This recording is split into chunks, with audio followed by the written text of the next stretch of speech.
Уважаеми представители на Китай, на Гърция и ако има други чуждестранни участници, уважаеми представители на държавата, науката, бизнеса и медиите, дами и господа. Незадоволителното състояние на световната икономика не е нисък растеж, имат алтернатива. Това е комбинацията от технологични и социални иновации, целенасочени държавни инвестиции в стопанството, инфраструктурата и повишаване на конкурентоспособността чрез различни форми. Днес ние искаме да представим второто допълнено преработено издание на Бялата книга. Тя излиза като DVD книжка или малка книжка с диск с пълното съдържание на книгата. Ние от Гражданското сдружение сме поели ангажимента да се дискутира мястото на индустриализацията в българската икономика и искаме нашето желание, включително и днес, това да става на един разширен форум.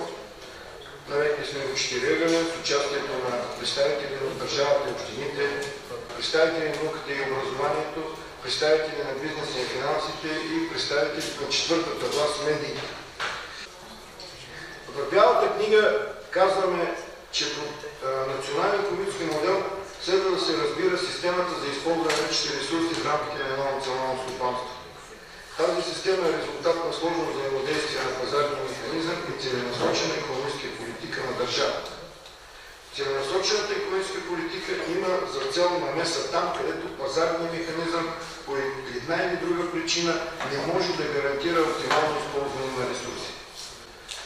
Българският икономически модел не трябва да бъде заимствен, а трябва да бъде изграден на основата на исторически опит на страната при отчитане на съществуващите природни дадености, ресурси и икономическите реалности в Европа и света. Считаме, че българската държава и правителство може и трябва да разработи дългосрочна стратегия за нова високотехнична технологична индустриализация на България.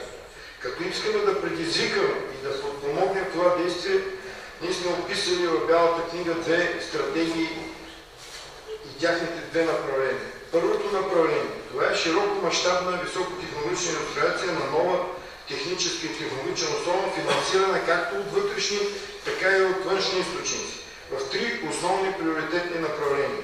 Информационните технологии, преработвателната индустрия и туристическата индустрия. Второто направление, което трябва да съществува в тази стратегия, е възстановяване на част от старата експортно ориентирана индустрия, така наречена историческа, която все още има незатихнал жизнен цикъл и все още е конкурентоспособна. Първото и основно направление е фокусирано само в високотехнологичните ниши. Значи не целите отрасли, а само високотехнологичните ниши. Първият приоритетен отрасъл на информационната индустрия в направлението софтуер за мобилни интернет приложения. Вторият приоритетен отрасъл – преработвателната индустрия. Това е хранително-вкусовата, парфюмерия, фармацевтична промишленост, но в направленията нано, био и екопродукти. Третия приоритетен отрасъл, който предвиждаме в Бялата книга и препоръчваме да залегне в това е туристическата индустрия, но не по принцип туристическата индустрия, а в направленията wellness, spa и балник. Второто направление за високотехнологична индустриализация, която предлагаме да залегне в стратегията, това е така наречената историческа индустрия, традиционните индустриални отрасли и старите индустриални предприятия, които все още са в жизнен цикъл. Това обаче не трябва да се идентифицира с приписването на неговите инициатори носталгия по социалистическата индустрия. Стратегията за нова високотехнологична индустриализация и реиндустриализация ще има за цел да примахне структурните дисбаланси в българска икономика и рязко повишаване на нейната инновационна сила, което ще доведе до нейната по-силна интеграция в регионалните и глобални вериги и създаване на стойността. Стратегията не може да бъде реализирана само и изключително чрез невидимата ръка на пазара, а по-скоро и с помощта на активната роля на видимата ръка на държавата и едно плодотворно връхтостискане между тези две ръци. Призорно е да си мисли, че България ще успее да се реиндустриализира без увеличаване ролята на университетите, научно-следователската и развойна дейност, на отраслите, научно-технически институти, звената за развойна дейност на БАН.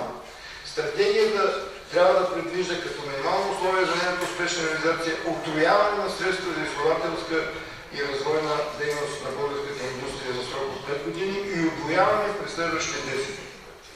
Активна роля на държавата изисква разработване на диаграмата за реиндустриализация, показваше приоритетите отрасли, индустриалните политики и последователността на тяхното прилагане и временните срокове за тяхната реализация. Бялата книга завършваме с един извод на изследователската група, която го работи, че по-висок стандарт на българския народ може да се постигне само чрез свой собствен икономически и социален модел. Като в този модел на икономическа политика на България 2015-2025 година трябва да бъде предимно индустриална политика.